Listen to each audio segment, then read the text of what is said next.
예, 여러분 안녕하십니까. 오늘 또 특별방송 두 번째 시간이 됐습니다. 예, 반갑습니다. 반갑습니다. 예, 오늘은 지난번에 그 질문을 남겨놓고 갔기 때문에 그 질문을 가지고 좀 얘기를 시작하면 좋겠습니다. 먼저 우리 심정욱 씨께서 예, 질문하셨던 것을 좀 해주시기 바랍니다. 지난번 마지막 방송 마지막 말미쯤에 예, 제가 드렸던 질문 다시 드리려고 하는데요. 저희가 이번 선거의 결과가 한 세 가지 시나리오가 있다고 생각합니다. 근데 그거에 대한 아웃컴, 결과가 어떻게 나올지에 대해서 가늠이 좀 안 잡혀서요. 세 가지 시나리오는 이렇습니다. 김문수 후보가 윤석열 대통령 그리고 트럼프 대통령이 그랬듯이 too big to rig, 부정선거를 하기에는 너무 크게 벌어지게 이겼다.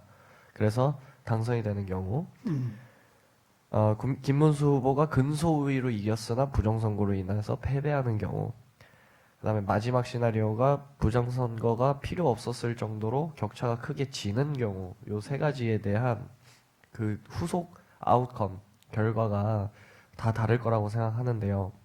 우선은 제가 예상할 수 있는 것은 김문수 후보가 too big to rig, 엄청 크게 이기셔서 부정선거가 있었음에도 이기는 거. 저는 이거는 이제 윤석열 대통령 시즌2가 되지 않을까. 거대 야당에 국민의힘에서도 부정선거를 부정하는 세력이 있고, 김문수 후보를 의도적으로 싫어하고 발목을 잡으려 했던 세력이 있었기 때문에 대통령이 되신다 하더라도 좀 강력하게 개혁의 칼을 뽑기는 구도상으로 좀 어려울 수도 있다. 그래서 윤석열 대통령이 임기 초반부에 굉장히 발목을 많이 잡혔던 것처럼 식물 대통령이 되는 게 아닌가라는 우려가 있고요. 오히려 부정선거로 인해서 근소 우위로 패배하셨을 때 부정선거 이슈를 통해서 전화위복이 될 수도 있겠다라는 예상도 있고, 아니면 더 처참한 결과로 이어질 수도 있다라는 두 가지의 루트가 그려지는데, 목사님이 보시기에는 어떤 고견이 있는지, 또 장성태 총괄본부장님은 이거에 대해서 어떻게 생각하시는지, 저보다 지혜가 많은 분들이니까 그거에 대한 고견을 좀 듣고 싶습니다. 먼저 장본부장님께서 먼저 좀 대답해 예. 주시죠. 이거는 권력 의지의 문제라고 봅니다. 오늘 사실 말씀드리고 싶은 것은 김문수 대통령 후보가 트럼프 대통령과 같이 어떠한 역경 속에서도 약탈되건 자신의 표에 대해서 투쟁을 밝히고 끝까지 투쟁을 멈추지 않고 결국은 이번 미국 대통령으로 재집권을 했습니다.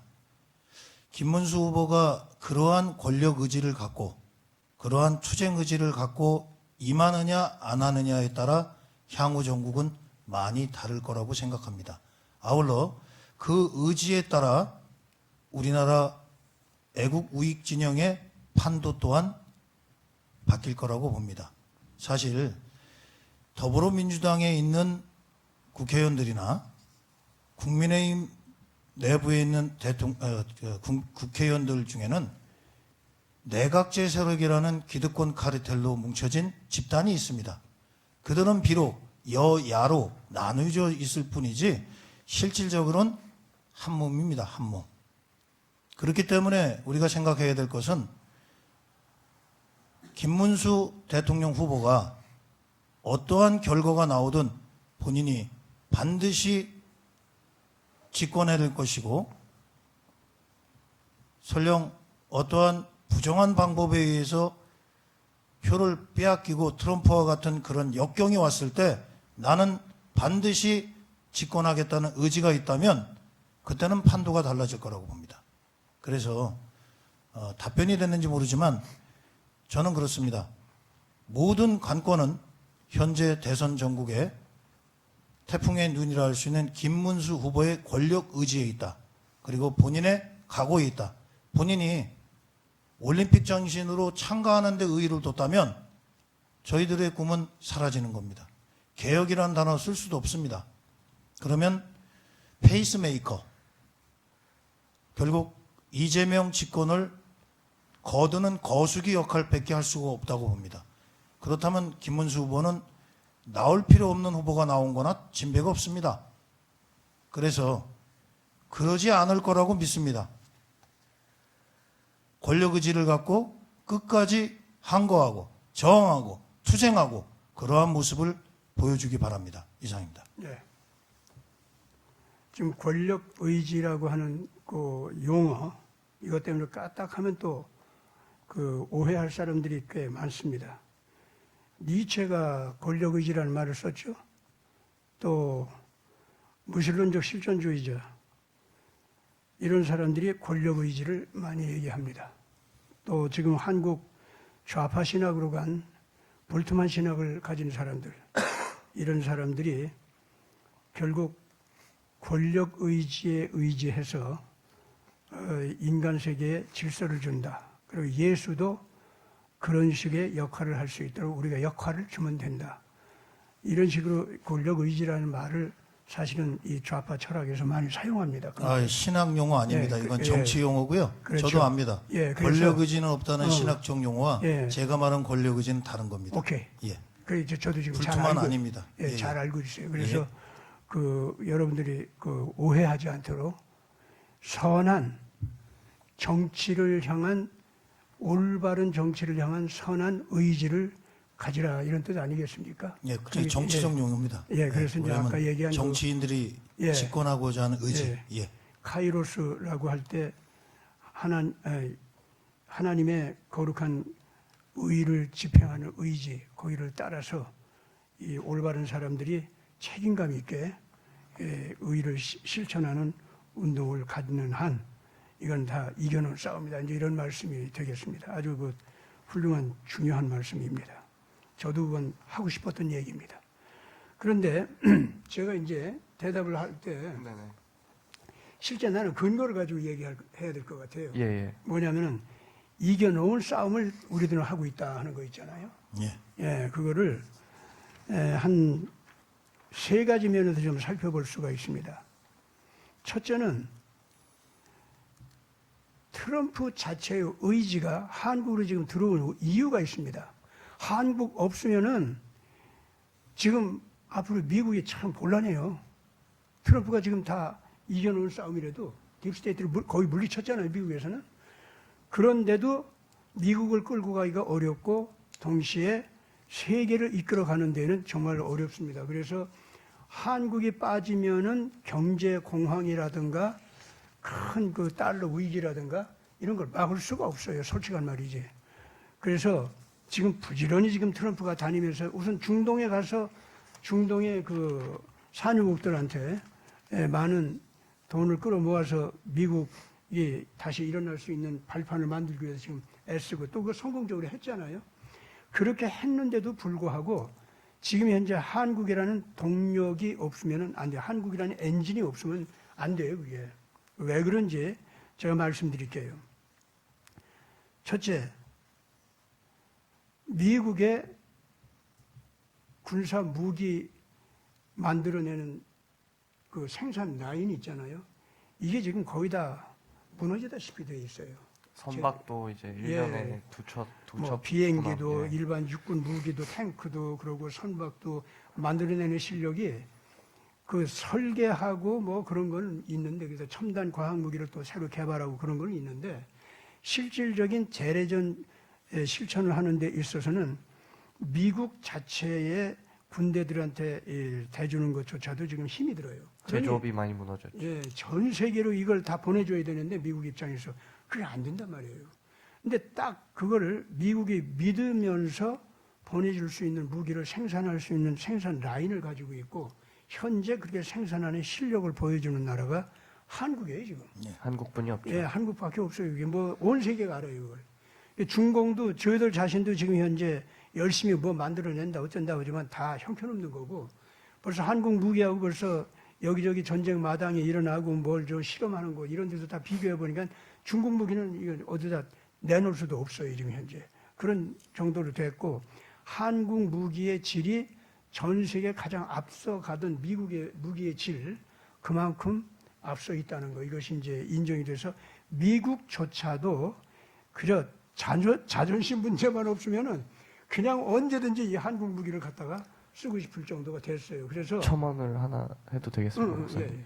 이게 저희가 엄전 최첨단 무기뿐만 아니라 사실 재래식 무기 있잖아요. 그냥 소총과 총알, 예, 그 다음에 포탄, 그렇지. 고폭탄, 박격포 같은 예. 이런 단순 무기, 재래식 무기가 굉장히 많이 수요가 들어가고 많이 활용이 되고 굉장히 여전히 재래식 무기가 중요하다는 것이 우크라이나 전쟁을 통해서 확인이 되고 있습니다. 근데 분단 국가고 전쟁 준비 국가로서 엄청난 양을 비축하고 생산하고 또 소모하는 국가가 우리나라뿐이 없기 때문에 군함 같은 첨단 무기 건조에 있어서도 우리가 엄청나게 베네핏하고 미국의 이해관계가 얼라인하는 그러니까 미국의 이해관계가 맞는 국가이기도 하면서도 이 재래식 무기에 있어서도 굉장히 중요한 역할을 우리나라가 담당하고 있다. 우리가 그러한 협상력을 가지고 있다. 이런 점을 첨언을 해드리고 싶었습니다. 예, 잘 아시네. 그래서 트럼프로서는요, 한국이라고 하는 군사 무기 생산 기지 있잖아요. 이게 절대 기념합니다. 이거 없이는 미국도 지킬 수가 없고 전 세계 모든 동맹 국가들을 지킬 수가 없어요. 그리고 미국이 만약에 그런 군사력이 모자라면 세계 질서는 그 즉시로 다 무너지고 맙니다. 그래서 한국을 붙들지 않으면 안 됩니다. 그런데 그런 한국에 이재명 같은 사람이 나와가지고 딥스테이트한테 모든 걸 바치고 아니면 다 부숴버리고 이렇게 되면 큰일 나잖아요. 그래서 지금 한국을 지킨다. 한국을 트럼피즘 물결과 함께 나가는 연합군으로 편성한다라고 하는 것은 트럼프로서는 이게 국내 정책 정도가 아니라 미국을 지키고 세계를 지키기 위한 제1 중요한 정책이 되어 있습니다. 그래서 한국을 지키기 위해서 지금 달려들고 있는 거예요. 두 번째로는요, 한미 경제 동력을 전 세계로 달려나가게 하는 쌍두마차로 만들어가려고 하는 겁니다. 지금 현재 달러 위기는 지금 막 떨어지고 있지. 미국도 경제력이 지금 아주 위험하게 되어 있지. 전 세계가 지금 경제가 아주 말도 못합니다. 솔직하게 지금 이 딥스테이트가 저들이 망하면서도 킬킬거리고 웃으면서 자꾸 트럼프로 겁을 주는 게 뭐냐면은 앞으로 다가오는 경제 공황을 너희들 막을 수가 있어. 지금 그거거든요. 그것만 오면은 다시 핵전쟁 위기가 또 오고 그러면 그때부터 이 딥스테이트가 또다시 힘을 내가지고 움직일 수가 있는 그런 상황이거든요. 그렇기 때문에 이 경제 위기를 막을 수 있는 이 일을 위해서는 트럼프가 지금 현재 이 달러를 갖다가 계속 양산할 수 있는 국가들하고 그 다음에 경제 발전 동력을 자기가 소유할 수 있어야 됩니다. 근데 달러는 중동 달러 있지 않습니까? 그거 아직은 살아있거든. 네. 그 에너지가 아직은 석유를 통해서 돌아가기 때문에 중동 석유는 이거 살아있단 말이에요. 그렇기 때문에 중동을 차지해야 되고 그 다음에 그거 가져봤자 달러 가져봤자 소용없어. 예. 실질적으로 경제를 발전시킬 수 있는 그 동력의 엔진 같은 힘이 있어야 됩니다. 후진국은 후진국 형태로, 중진국은 중진국 형태로, 선진국은 선진국 형태로 이 발전해 나갈 수 있는 동력이 있어야 되는데 미국이 설계하고 앞날을 이게 꾸며가고 이런 건 되는데 실질적으로 지금부터 움직이는 동력 있잖아요. 이거는 딥스테이트가 그동안 막 피를 빨아먹듯이 전부 바깥으로 다 내보내버린 거예요. 그래서 노동력이 필요한 생산 라인도, 기술이 필요한 생산 라인도 이걸 갖다 다 바깥으로 내보내가지고 미국이 힘을 잃게 해버려서 그래가지고 미국이 금융의 힘이 있잖아요. 이거를 가지고 세계를 움직이게 만들었는데 그 금융 움직이는 힘은 저희들이 다 차지한 거야. 그래가지고 완전히 미국 이 경제력이 지금 현재 금융 왕들에 의해서 특히 이 딥스테이트 왕들에 의해서 다 지금 피를 빨아먹히듯이 뺏긴 거예요. 그래가지고 미국 중산층까지도 지금 막 무너지고 그래서 미국이 그 선진국형 산업 또는 중진국형 산업 여기까지 미국에서 될 수 있는 모든 사람들 키워내는 실력 있잖아요. 교육 실력은 있지만은 실질적으로 와서 배우고 일꾼이 되겠다는 사람들을 앞으로 5년이고 7년이고 10년이고 있어야 그 동력이 된단 말이야. 거기까지 가는 이 힘이 있잖아요. 이것조차도 지금 잃어버린 거예요, 지금. 그러니까 트럼프가 보통 지금 가슴이 지금 답답한 게 아닙니다. 그런데 그거를 다 채울 수 있는 나라가 마침 한국이더라 이거야. 후진국대로 또는 중진국대로 선진국대로 전부가 경제 동력이 돼서 그 나라를 발전시킬 수 있는 모든 그 경제 개발 계획이라든가 또 사람 키워서 공장 만든다든가 생산 라인을 만들어 가지고 시장을 형성시킨다든가 하는 거 있잖아요. 이게 한국과 같이 뜨면은 아직도 남아있는 미국의 인프라 있잖아요. 이거하고 합치면은요, 이게 다시 전 세계가 휙 돌아가는 거야. 더군다나 이제 트럼프가 더 좋은 게 뭐냐면은 한국을 신용해가지고 후진국은 후진국대로, 중진국은 중진국대로 지금 한국 보고 코리아 연방 만들자 이 난리를 치는 거야. 네. 코리아 연방 하자는 나라들만 다 같이 가서 돌봐줘도요. 지금 트럼프는 세계를 움직일 수 있는 동력을 만들어갈 수가 있어요. 네. 그런데 지금 중진국, 후진국 전부가 한국이라면은 코리아 연방 만들려고 하는 나라뿐만 아니라 전부가 그걸 환영하고 있습니다. 그다음 또 하나, 거기다가 지금 무슨 일이 벌어지고 있냐면은 러시아 있죠. 그리고 이스라엘. 네. 이스라엘은 앞으로 전 세계 기술 동력을 동원한다고 할 때 최고로 이게 동지가 될 수 있는 나라예요. 그다음에 러시아는요. 지금 자원이 있지 않습니까? 네. 자원과 그리고 러시아가 만약에 지금 현재 미국과 싸우는 관계가 아니고 미국과 연합하는 관계가 되면은 이게 대단한 힘으로 전 세계를 향해서 새로운 동력 자원이 될 수가 있어요. 네. 러시아가 하여튼 말만 잘 들으면 그게 가능하다 이거야. 네. 그런데 지금 현재 원래 딥스테이트하고 싸우던 푸틴이 되다 보니까 바이든 미국과는 아주 사이가 좋지 않잖아요. 유럽과도 사이가 나쁘고. 그런데 트럼프하고는 이게 된단 말이야. 근데 요새 우크라이나 전쟁을 가라앉히려고 하는데 푸틴 생각하고 이 트럼프 생각이 좀 달라. 이게 빨리 운영이 안 돼. 그래서 그 푸틴을 달래가지고 트럼프 말을 잘 듣게 할 수 있는 거 있죠. 여기에 만약에 박근혜 대통령이 딱 나타나가지고 이 러시아 이 전쟁 때문에 지금 다 경제가 망그러뜨려졌잖아. 그거를 살려주는 약속을 하면서 우크라이나 전쟁에서 괜히 그 제렌스키하고 이거 저거 뭐 싸우지 말고 걔들도 우리 말 잘 듣게만 하면 북한도 지금 현재 트럼프 대통령 말 듣게 지금 달래고 있는 판인데 그러니까 그 늑대를 갖다가 길들이기 의견 있죠 왜? 네. 트럼프가 그걸 잘하잖아. 김정은도 한 것 같이 제렌스키도 이제 그거 할 수가 있고 제렌스키가 이제 지금은 이제 물러나게 되어 있으니까 자루진이라고 하는 그 우크라이나 새로운 그 저기 지도자 네. 이런 사람들 잘 다루면 우크라이나도 말을 듣고 이제 화해하는 쪽으로 와요. 그러면 푸틴과 이걸 화해시킬 수 있는 그 길로 한국에서 박근혜 대통령 같은 분이 등장해서 나타나면요. 이 길을 뻥 뚫어줄 수가 있어요. 그래서 지금 실질적으로 김문수 박근혜 팀이 네. 한국에서 이제 등장해야만 네. 이와 같이 한국을 그 첨단 과학 군사 기지화 네. 그래서 트럼프하고 같이 뛰고 네. 그다음에 경제 동력의 쌍두마차화 네. 이것도 되고 그다음에 푸틴과 네타냐후를 트럼프 앞에 고개 숙이도록 네. 잘 달래줄 수 있는 그 김문수 트럼프 저기 박근혜 팀 네. 등장하면은요 이게 다 되는 거예요 지금. 네. 그래서 트럼프로서는요 이번 선거 이거 있잖아요 이것이 박근혜 김문수 팀이 네. 정식으로 한국을 통치할 수 있는 네. 그런 그 쪽으로 가게 하지 않으면은 네. 트럼프가 아주 어렵게 돼요. 네. 그러나 이 팀만 등장하면은 전 세계가 안정되고 딥스테이트 그룹은 그냥 눌리게 되고 그리고 북한이나 그 중공의 옳지 못한 정치가 세력이 있잖아요. 네. 이것들은 가라앉고 말썽쟁이가 이제 다 없어지게 되죠. 네. 이것이 가능하게 됩니다.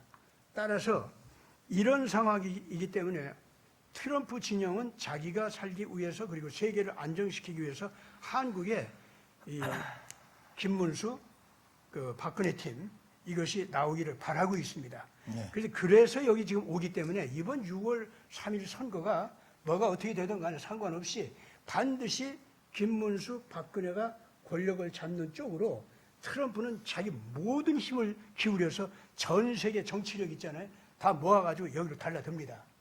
그것이 있고 그 다음에 또 한 가지가 있습니다. 실질적으로 지금 시진핑 붕괴하고 있습니까? 안 하고 있습니까? 붕괴했죠. 김정은 붕괴하고 있어요? 안 하고 있어요? 붕괴한 겁니다. 왜 눈으로 그걸 뻔히 보는데 왜 걱정들 하세요? 지금 현재 한국에서 이 이재명 무리가 누구 믿고 지금 저렇게 까불어요? 얘네들 믿고 하는 거 아니에요? 그리고 딥스테이트는 지금 어떤 상태야? 지금 미국에서 유럽에서 다 지금 트럼프 진영한테 잡혀가서 재판을 받는 상황이에요. 수사를 당하고 재판을 받는 상황입니다. 이런 상태에 들어왔는데 얘들이 도대체 지금 이제 한국에 있는 이재명 무리들 있잖아요. 또는 뭐 쌍두, 김무성, 뭐 이 팀. 얘네들한테 무슨 힘을 줄 수가 있어요? 절대로 그렇기 때문에 지금 현재 한국 안에서 저들이 다 이긴 것 같이 꾸면서 무슨 소리를 치든지 그거는 자기네들의 범죄만 입증하는 증거만 남겨놓는 것이지 걔들이 앞으로 한국을 잡을 수 있는 기회는 이제 없습니다. 그래서 시간이 조금 더 걸리느냐 덜 걸리느냐 이 차이뿐이지 김문수, 박근혜 팀이 등장하는 건 막을 수가 없습니다. 이런 때 그래서 윤석열 대통령도 제발 늦지 말고 이 6월 3일 넘기지 말고 지금부터 박근혜 대통령 그분 앞에 정말 자기가 잘못했다는 사과하고 그리고 이번에 무슨 일이 있어도 김문수 대통령 후보가 대통령이 돼서 이 나라 정치를 말끔하게 씻어가지고 트럼프 진영과 하나가 돼서 대한민국을 새로운 방향으로 나갈 수 있도록 해야 된다. 이 윤석열 대통령도 그렇게 자기가 발표를 함으로써 정말 지금 현재 무슨 요새 사건이 일어나가지고 뭐 자꾸 윤 대통령도 이상한 입장이 되고 있잖아요. 이제 그런 말썽이 일어나지 않도록 다 막을 수 있는 기회를 좀 가질 수 있으면 참 좋을 것 같습니다. 어떻습니까? 제가 좀 얘기하니까 뭐 좀 이긴 것 같지는 않아요? 사실 의문이 좀 많이 있습니다. 좀 질문 드려도 되겠습니까? 예, 그러세요. 그 러시아가 굉장히 중요한 파트너가 될 수 있다. 그래서 예. 미국이 러시아와의 관계를 회복하려는 스탠스를 취하고 있다는 것도 동의합니다. 예, 그리고 러시아가 만약에 미국과 함께 우리가 뭐 소위 말하는 딥스테이트 그리고 중공 이 세력들과 싸우는데 연합전선을 형성한다면 굉장히 도움이 될 거라는 것도 동의를 합니다. 그것이 이제 미국이 키신저 옛날 그 장관 그 외교 정책을 DC에 있는 사람들은 워싱턴에 있는 사람들은 별로 안 좋아하는 사람들 많지만 적어도 동아시아 전략에 있어서는 키신저 기조를 계속 이어가는 느낌이 들거든요.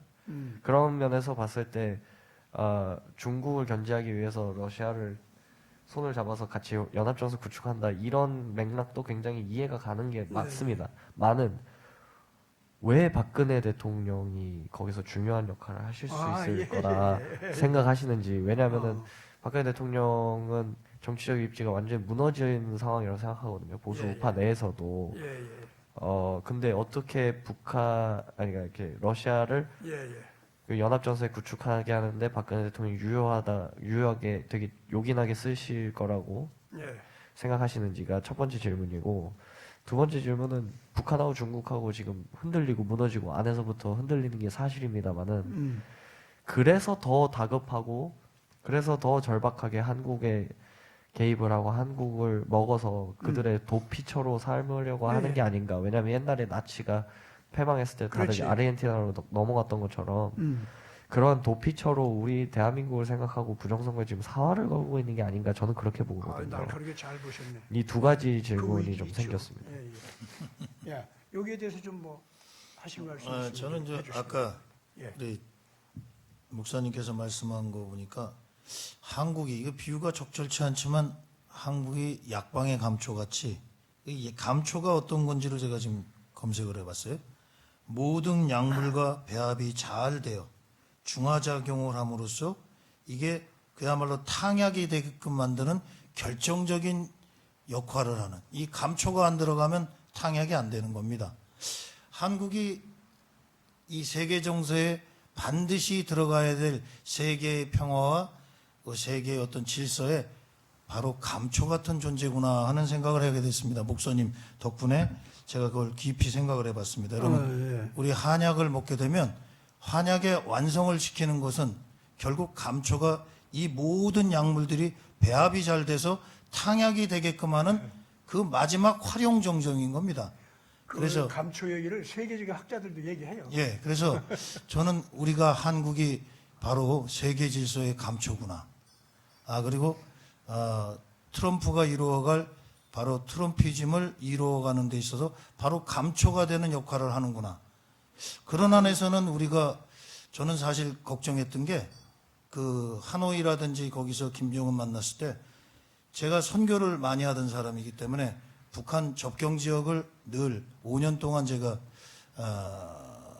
이스라엘 쪽에 이스라엘이나 중동 쪽 14, 10창 선교를 하다가 또 하나님께서 북한 선교를 하게끔 해서 교회 안에 북중 접경 지역 사역 팀장을 맡게 되면서 또 탈북자 사역도 병행하는 팀장을 하게 됐습니다. 그러다 보니까 1년에 서너 번은 제가 두만강과 압록강 접경에 있는 저희 교회 처소교회들을 방문하고 순회를 합니다.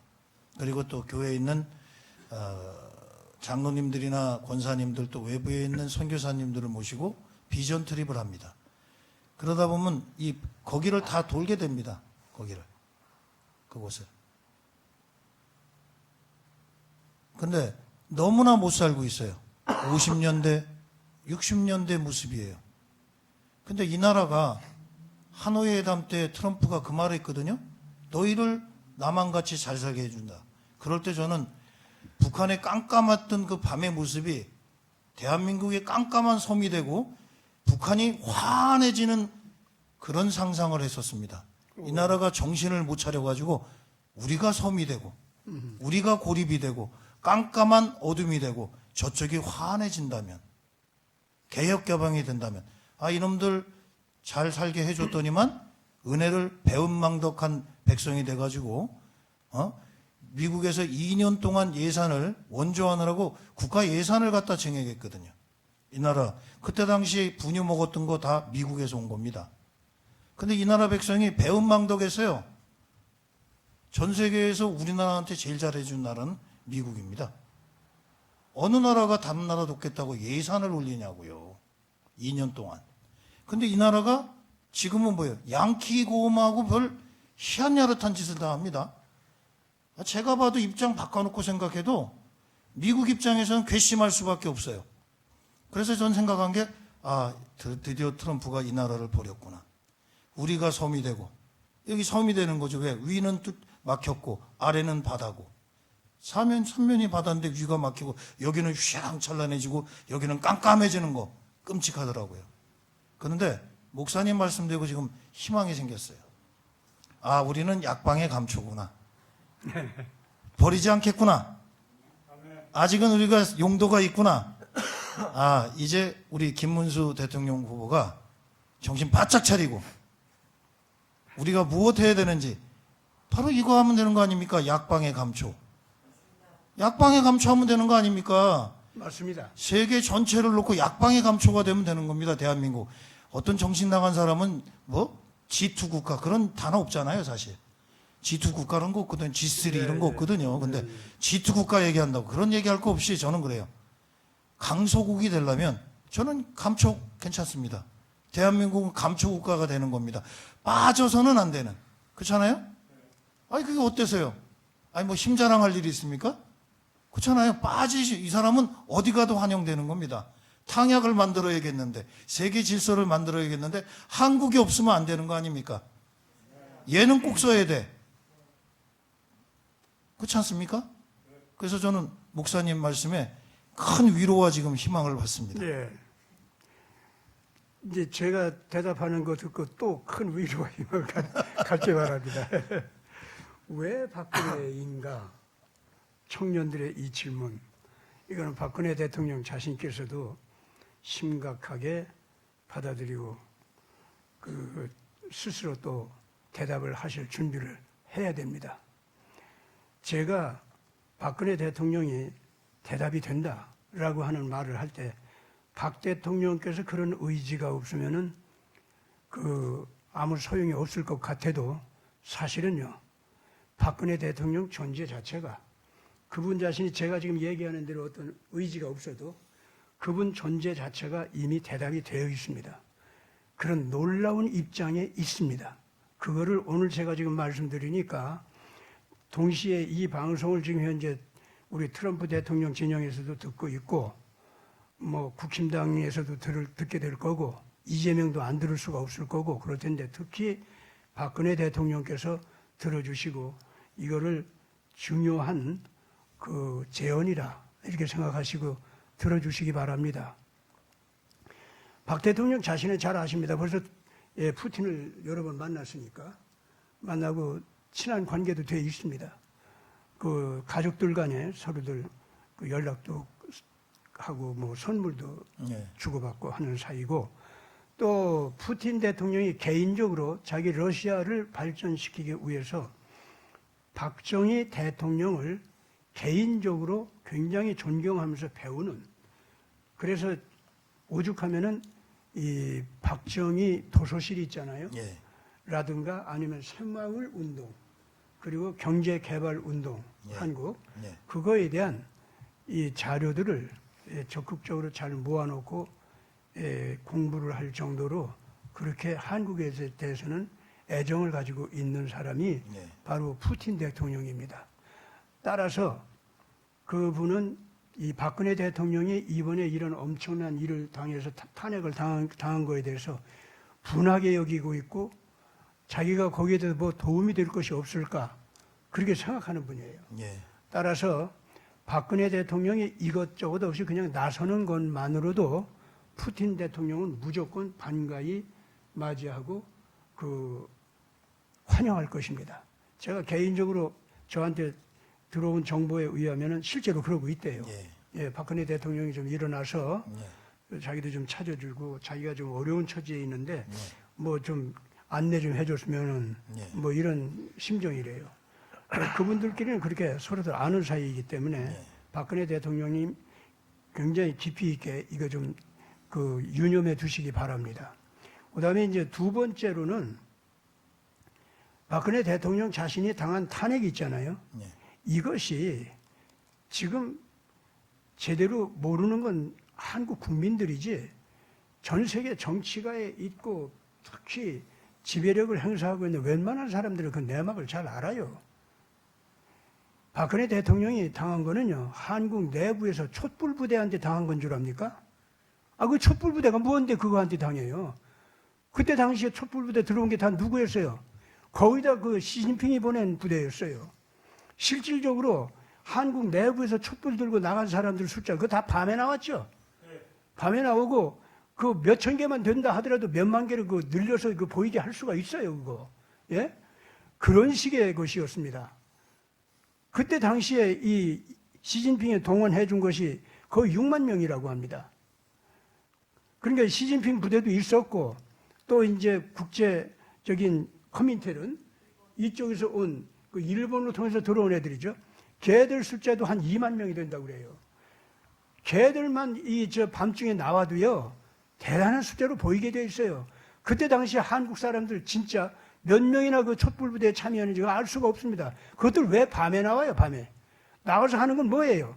무슨 가수들을 불러놓고 엔터테인먼트 효과 나는 그런 행사나 하고 그러면서 뭐 대한민국의 시위 문화가 기가 막히게 발전하고 멋있게 됐다 뭐 요따구 소리 저들끼리 하고 있는데 천만에 아닙니다. 누가 그걸 속아요? 안 속았기 때문에 대한민국 국민들이 팡 하고 터졌지 않습니까?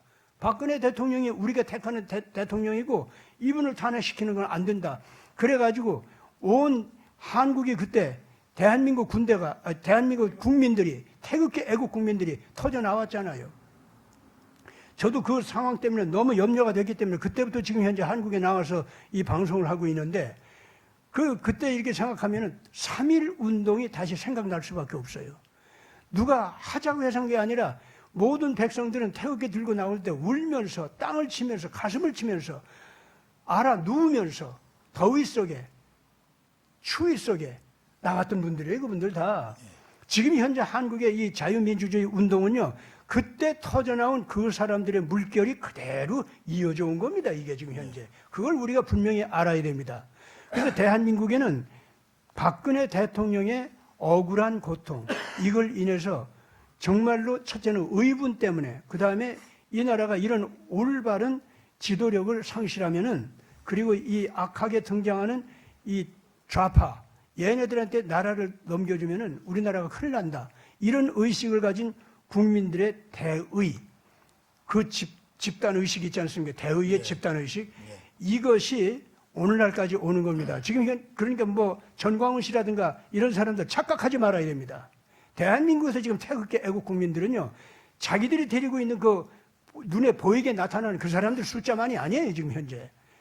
대한민국의 진짜 지금 민주주의를, 자유민주주의를 오늘날까지 굵직하게 움직여오고 이끌어오고, 그리고 이 김문수를 갖다 지금 내세우는 거대한 힘이 있잖아요. 이거는 바로 그 박근혜 대통령의 희생양적인 억울한 고난, 이것을 보고선 아니다 하고 일어났던 대한민국 국민들, 그거 기억해야 됩니다. 전 세계가 기억해야 됩니다. 그래서 그때 폭발했었던 대한민국 국민들의 의지와 의식 구조 있잖아요. 그거를 저는 지금 현재 다 그 책으로 이제 만들어가지고 책으로 내놓기까지 했는데, 앞으로 이번에 박근혜 대통령의 억울한 탄핵 상황, 이거를 거부하면서 일어났었던 대한민국 국민들의 그 자유민주지향적인 그 의지, 그것이 끝까지 아무리 악독한 그 정치 세력이 나왔어도 우리는 끝까지 비폭력으로 간다. 그리고 절차적인 질서를 반드시 지킨다. 그러면서 우리가 한 명까지라도 희생당해서 쓰러지는 한이 있어도 절대로 이 악한 무리들에게 나라를 넘겨줄 수 없다라고 하는 그 정신이 있잖아요. 그거는 분명히 대한민국의 국민들이 그때 3.1 운동의 정신을 그대로 이어받고 4.19 정신을 그대로 이어받은 겁니다, 그게. 그래서 자유민주주의를 갖다 제대로 움직여 나가는 거대한 주체 세력이 지금 대한민국을 이끌어가고 있습니다. 무슨 김무성 따위, 쌍권 따위, 그리고 뭐 이재명의 범죄 세력 따위, 이런 것들이 중공 힘 입어가지고, 북한 힘 입어가지고, 이 제도권에서 거짓말을 시켜가지고, 지금 잠시 동안 저 권력을 잡고 있으니까 저희들이 다 차지한 것 같아도 천만에 이 나라 백성들 속지도 않고 절대로 이 나라 양보하지도 않습니다. 그렇기 때문에 오늘날까지도 지금 문재인이 등장해서 그 난리를 쳤어도 이 나라는 여전히 윤석열 쪽으로 넘어갔었던 거고, 이제는 김문수로 넘어올 수 있도록 지금 이 거대한 힘을 형성하는 자유민주 진영의 이 힘을 보세요. 여기에서 이제는 지적으로 준비되어 있고, 이 사람들의 이 의식, 자유민주 정신을 갖다가 제대로 변증할 수 있는 실력 있는 사람들이 등장해서 제대로 얘기를 안 해서 그랬지, 이제부터는 그런 사람들이 이제 모인다고 봅니다. 그래서 이쪽도 정말로 전 세계가 깜짝 놀랄 연구소라든가 또는 지성인들의 집합체로서 정말로 대한민국의 자유민주혼을 제대로 변증할 수 있고 온 세계에다가 온 세계에 희망을 줄 수 있는 그런 것을 부르짖는 이 실력들이 이제부터는 등장한다고 저는 그렇게 봅니다. 이번에 김문수 등장은요, 당장 지금 장성태 씨도 등장했잖아. 네? 심재웅 씨도 등장했잖아요. 이거 자체가 지금 현재 대한민국의 이 애국 국민들이 이제는 체계화되고 조직화되고 지성적으로 자기 사상을 변증할 수 있는 실력을 갖춘 집단으로 지금 변하고 있는 과정이라고 봅니다. 그러면 트럼프가 기다렸던 이 바로 자유민주 태극기 진영, 이 진영이 바로 트럼프와 같이 대화를 하면서 대한민국을 이끌어갈 수 있고, 그 다음에 대한민국의 방위산업체 있죠. 그 다음에 대한민국의 그 미래산업 4차 이 산업혁명, 이걸 이끌어갈 수 있는 대한민국의 그 미래산업 그룹이 있지 않습니까? 이 사람들. 그 다음에 한국 군부의 전 세계를 이끌어갈 수 있는 군사 운영 능력, 그리고 체계적인 무기 개발 능력, 이것을 지니고 있는 우리 한국의 믿음직한 군부 세력 있잖아요.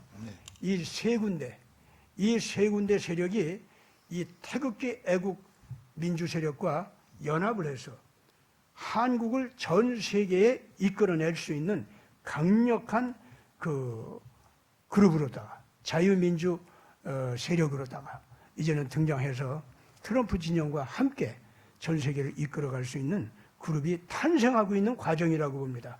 그래서 김문수 후보를 갖다가 지금 내가 얘기한 이 한국의 군부, 그 다음에 방위산업, 그 다음에 이 미래산업, 그 그룹과 태극기 자유민주 세력 있잖아요. 이것이 결합되는 하나의 상징적 인물이 박근혜 그리고 김문수 이렇게 된다고 봅니다. 거기에 윤석열 씨도 끼어지기를 바랍니다.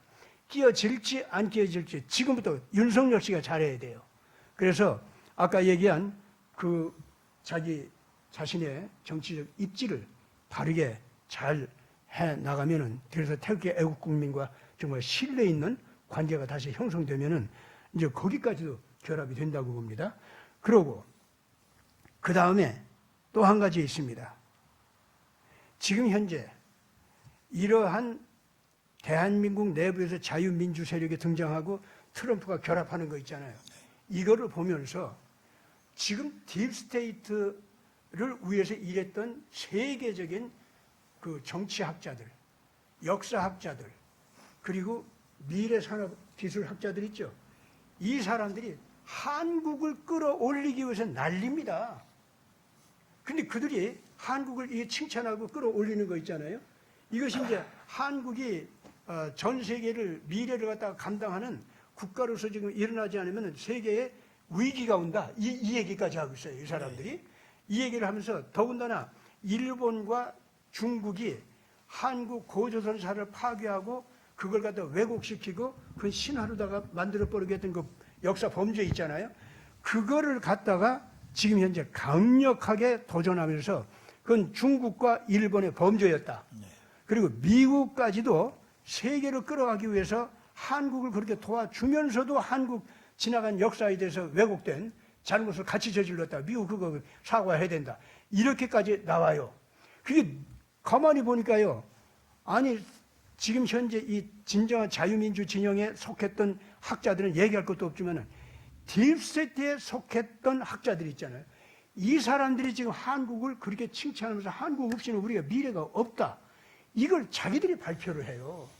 그래서 한국으로 하여금 앞으로 4차 그 산업혁명 거기에 한국의 앞장서도록 우리가 해줘야 된다. 그래가지고 유럽도 지금 서구 그 자본주의 기독교 국가들, 이 국가들이 지금 형편없이 지금 무너지고 있는데 여기 살아나려면은 지금 빨리 한국과 손 잡아라. 예, 군사적으로도 손 잡고 산업, 경제 산업적으로도 손 잡고 특히 전 인류의 마음을 감동시킬 수 있는 문화 있죠. 이것까지도 한국과 손을 잡아라. 지금 그렇게 나오고 있어요. 누가? 딥스테이트 학자들이 그러고 있다 이거야. 그러면 그 사람들은요, 아예 지금 현재 우리 김문수 그 후보같이 전향을 해가지고 트럼프 쪽으로 돌아온 사람들도 있어요, 보니까. 그런데 이 좌우를 갖다 이게 자꾸 기회를 보면서 자기가 살아남기 위해서 아직은 트럼프 쪽으로 완전히 돌아온 것도 아니고 딥스테이트를 완전히 떠난 것도 아니야. 그런데 자기가 살아남으려면 한국과 같이 뛰는 거 있지? 그러면 자기가 살아남겠어. 그래서 한국 편을 드는 사람들도 있어요. 그리고 완전히 아직도 딥스테이트 쪽에서 움직이는 전략적인 발언을 하는 사람들도 있어요. 그 사람들도 물론 한국 편이 된 척하고 지금 움직이고 있어요. 어쨌든 간에 자, 이 딥스테이트 편에 있던 사람들, 기회주의자들, 그리고 완전히 전향한 트럼프 쪽의 학자들, 이 사람들이 전부가 한국에 대해서는 한국이 세계 미래를 감당하는데 절대로 뒤로 처지지 않도록 우리가 밀어줘야 된다. 이렇게 나오고 있는 거예요. 그러면 그 사람들이요, 지금 아니 이재명을 보고 그러겠습니까? 아니 생각을 해보세요. 문재인 따위를 보고서 지금 현재 그러는 줄 알아요? 아니에요. 박정희를 칭찬하고 있어요 지금. 이승만의 자유민주주의 노선 있죠?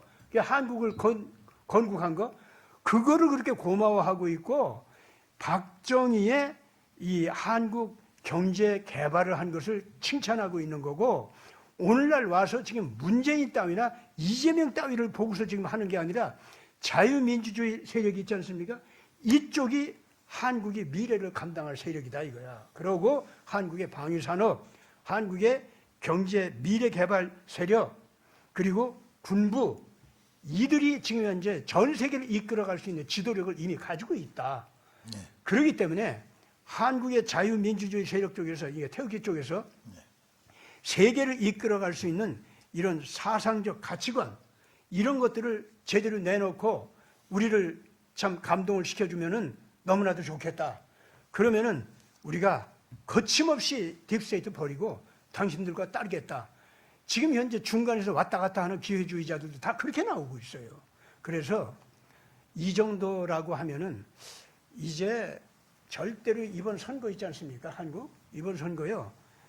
이재명이 나와도 오히려 범죄자 취급당해가지고 잡혀가기 좋을 만한 무대가 되고 말아요.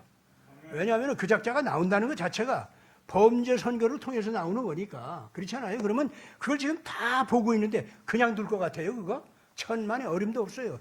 지금 현재 제렌스키조차도 지금 알고 보니까 바이든과 더불어서 우크라이나 전쟁 일으키는 데 있어서 사실은 원인 제공을 먼저 한 것이 제렌스키였다. 이것까지도 지금 다 나오고 있지 않습니까? 예, 공범자입니다. 예, 그게 다 나오고 있어요. 그러니까 지금 그런 정도니까 한국의 이 문재인이나 이재명이나 무슨 홍석현이나 이런 따위의 범죄들, 이런 자들의 이 범죄는요, 이제는 다 밝혀졌고, 박근혜 대통령을 괴롭히던 그 범죄부터 시작해가지고 다 이제는 국제범죄화해서 잡혀가게 되어 있습니다. 살아남으려면은 그런 것들한테서 다 떨어져 나오세요. 거기 있는 사람들. 예, 그리고 한국에 지금 그 좌파에 있었던 뭐 교수라든가 이런 사람들, 이 한국 안에서 여전히 지금 현재 뭐 트럼프를 아주 우습게 알고서는 해설하고 앉아 있고 그런 사람들 많이 있는데, 그만 그 이상한 그 TV 방송들, 신문사들 그만 따라다니고, 그 교수들도 정신 번쩍 차리고 다 버리세요. 그거. 언제까지 그럴 겁니까? 예. 내 대답이 좀 됐습니까? 이쯤 되니까, 아, 그러면 뭐 이번 선거 뭐 어떻게 되든 관계가 없이 뭐 이 대한민국 자유민주주의 세력이 이기긴 이겼네. 그쪽으로 가겠네. 뭐 이런 느낌이 좀 듭니까? 아직은 안심이 안 된다 이거지. 저는 나이가 이렇게 들어가지고 세상을 살고 보니까 이재명 따위가 잠시 권력을 잡는다 해도 그거는요, 얼마 못 가서 그건 다 사라집니다. 염려들 하지 마세요. 대한민국은 대한민국 국민들이 살아있기 때문에 국가, 저 더러운 무리들한테 뺏기지 않습니다. 그리고 딥스테이트 무리 자체가 전시한 그 무리들 있죠. 걔네들 자체가 이미 지금 현재 힘이 없어지고 있습니다. 안심들 하시고 트럼프 진영과 잘 연합을 해서 대한민국을 제대로 잘 살려가시기를 바랍니다. 예, 아유, 괜찮습니다. 예, 뭐 앞으로 1시간 더 좀 방송할 예정이니까 네. 오늘 질문할 거 있으면 또 그때 예, 알겠습니다. 해주시기 바랍니다. 네, 예. 네. 또 마지막 말씀 좀 해주시죠. 예, 예. 그 좋은 친구는 잃지 말아야 된다는 얘기를 드리고 싶습니다. 지금까지 보인 한국은 진짜 배은망덕한 백성들입니다. 이승만 대통령이 나라를 건국하시고 박정희 대통령이 부국 강병의 나라를 만드셨고 우리의 혈맹인 미국이 이 나라를 이렇게 잘 사는 나라를 만들어 가는데 밑거름이 돼주고, 또 저희들 선배들 어린 시절에 그 먹던 분유도 다 미국에서 왔던 것입니다. 근데 그 까마득하게 그걸 잊어버리고 무슨 철천지 원수같이 무슨 점령군이라니.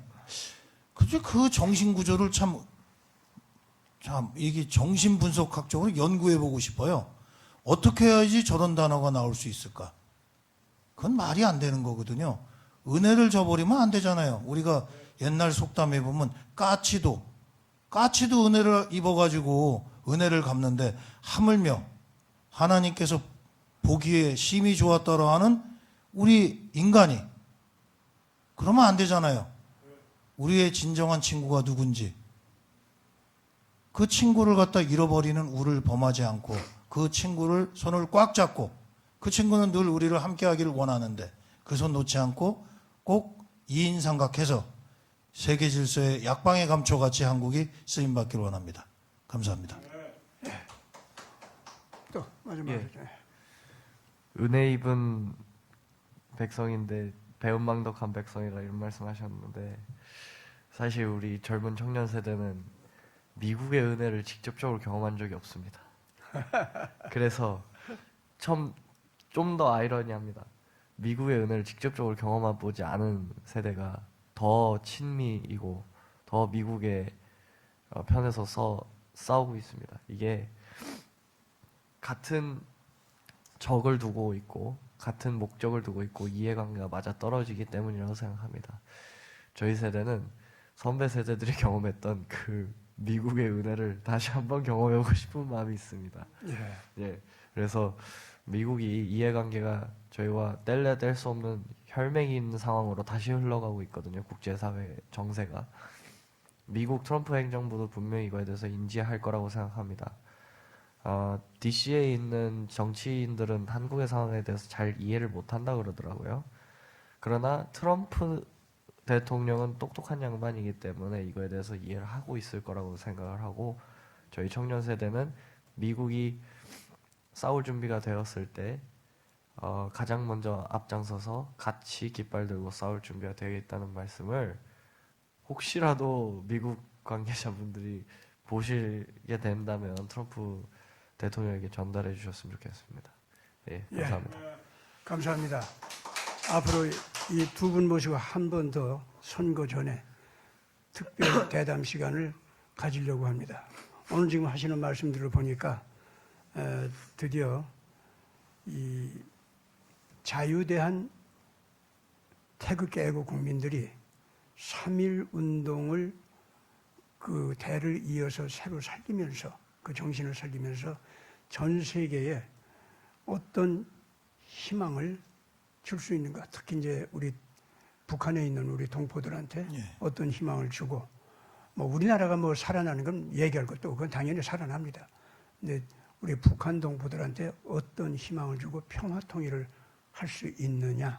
그리고 전 세계를 향해서 트럼프와 더불어서 어떤 희망을 주면서 세계를 평화지향, 상생지향, 그리고 자유지향 쪽으로 갈 수 있도록 할 수 있느냐 하는 이런 가치관 정리, 이런 것을 해 가면서 지금 참 염려하셨던 참 배은망덕한 그 잘못이 있잖아요.